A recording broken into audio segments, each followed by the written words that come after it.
The day my grandparents pulled a moving truck into my parents' driveway, my mother burst into tears, my father stood frozen in the front yard, and everything they had spent years hiding finally came crashing down. They weren't just losing their oldest son. They were losing the monthly financial support that had kept their family afloat. And the reason it all happened wasn't because of some secret affair, hidden family scandal, or shocking DNA test. It was because my parents finally admitted something I'd suspected my entire life. They simply liked my younger brother more. For most of my childhood, I kept convincing myself I was imagining it. Kids don't want to believe their parents have a favorite. Every time something unfair happened, I found an excuse for them. When I was little, my younger brother, Leo, always seemed to get exactly what he wanted. If he wanted the newest game console, somehow the money appeared. If I asked for something, the answer was usually, maybe next year. At Christmas, Leo always had the biggest pile of presents under the tree while mine looked noticeably smaller. My parents would laugh it off, saying his gifts were bigger because he was still growing. I wanted to believe them. Then birthdays became another reminder. One year Leo received an expensive motorized ride-on car that every kid in the neighborhood admired. A few months later, my birthday arrived. I opened a package containing socks and a second-hand book. I smiled anyway because I didn't want anyone thinking I was spoiled. Looking back now, I realize I spent years making excuses for people who never bothered making excuses to me. The older we got, the harder it became to ignore. When Leo wanted to play competitive soccer, my parents bought him brand new cleats, paid tournament fees, and spent nearly every weekend driving him around the state. That same year I asked to join my school's art club. The membership fee was only $50. My mom sighed dramatically before saying money was tight and we couldn't afford unnecessary hobbies. A month later she spent nearly 4 times that amount on Leo's new soccer equipment.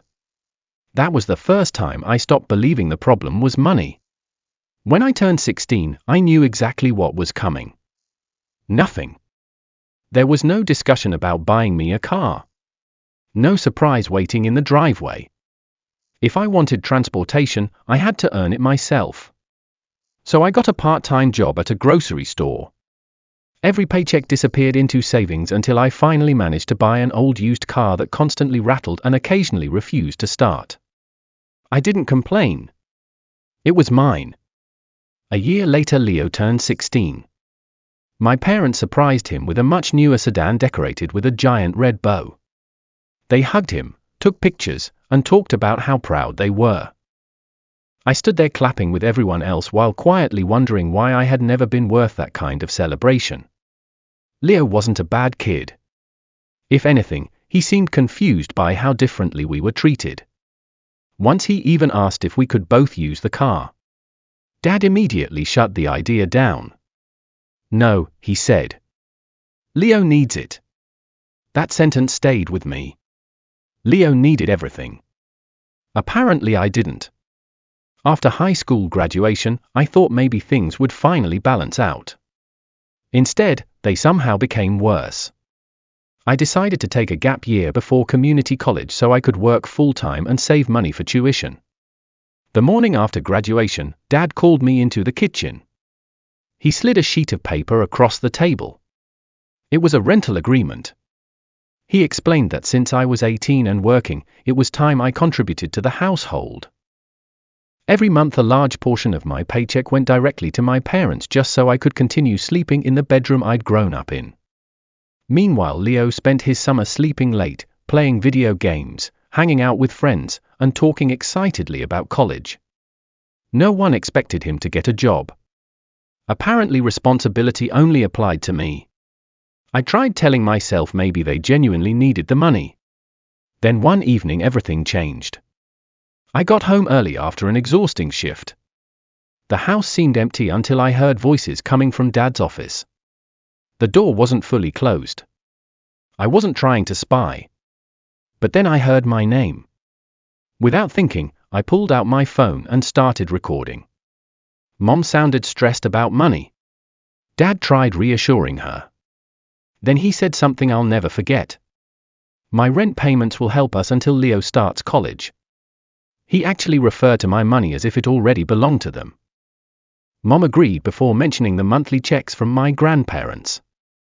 Dad said those payments, combined with my rent, would make sure Leo could attend college without ever needing a job. I felt physically sick. Every exhausting shift I'd worked wasn't helping me build a future. It was helping fund my brothers. I walked away before they noticed me. That night I barely slept. The next morning I called my grandparents. I accepted their long-standing invitation to move in. Then I asked one question. What are these monthly payments Mom mentioned? Silence. Then Grandpa asked me to explain everything.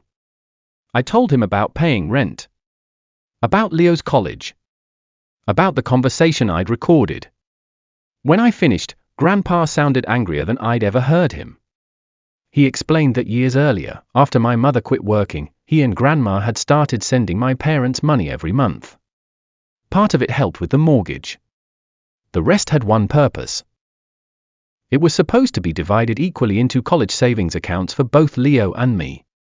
My stomach dropped. There isn't any account for me, I whispered. Another long silence followed.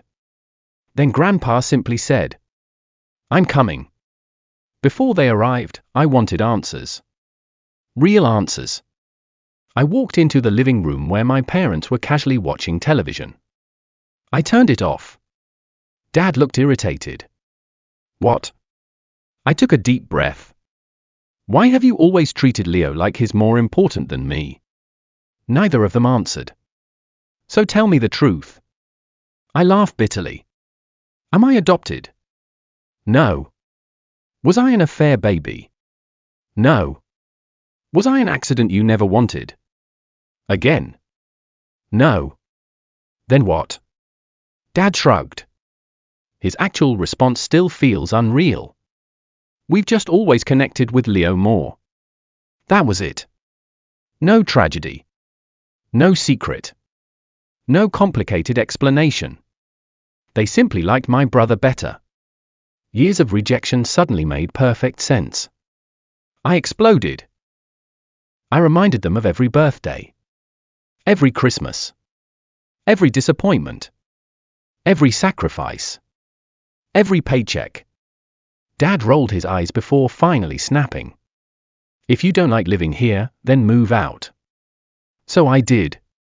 2 days later, a moving truck stopped outside our house. Grandma climbed out first. Grandpa followed carrying empty boxes. My parents rushed outside completely confused. What is this? Dad demanded. I looked him straight in the eye. You told me to move. Mom immediately started crying. He didn't mean it. Then she accidentally revealed something even worse. We were counting on your rent money. I stared at her. For what? She hesitated. Dad answered instead. It would have helped Leo. So Leo was never going to pay rent. Silence. Was he even expected to get a job? Dad sighed. He needed to focus on school. I couldn't believe what I was hearing. Everything I'd sacrificed had been designed to make Leo's life easier. Before I could respond, Grandpa stepped forward. I'd never seen him that angry. He pointed directly at Dad. I raised you better than this. Dad tried interrupting. Grandpa didn't let him. I gave you money every month for both of your children. You stole from one child to spoil the other. I have never been more disappointed in my life. The entire yard fell silent. Then Grandpa delivered the final blow. The monthly payments end today. Mom looked horrified. Dad's confidence vanished instantly.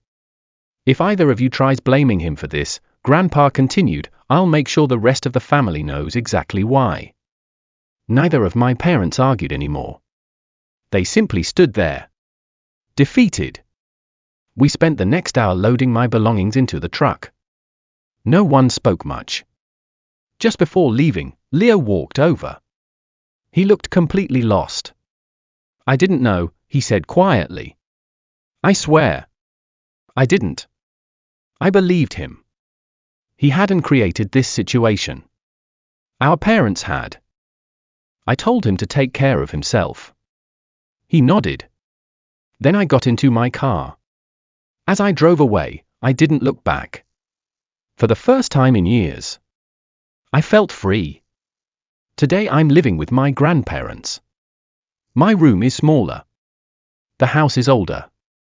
But every meal feels peaceful. Every conversation feels genuine. Nobody makes me feel like I'm competing for the right to exist. Eventually my mother had to start looking for work because the financial support disappeared.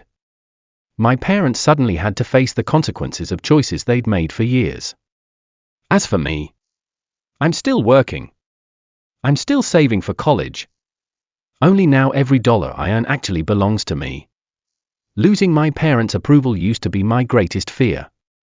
Now I realize I never truly had it. What I gained instead was something far more valuable. Self-respect. Because sometimes walking away isn't giving up on your family. Sometimes it's finally choosing yourself.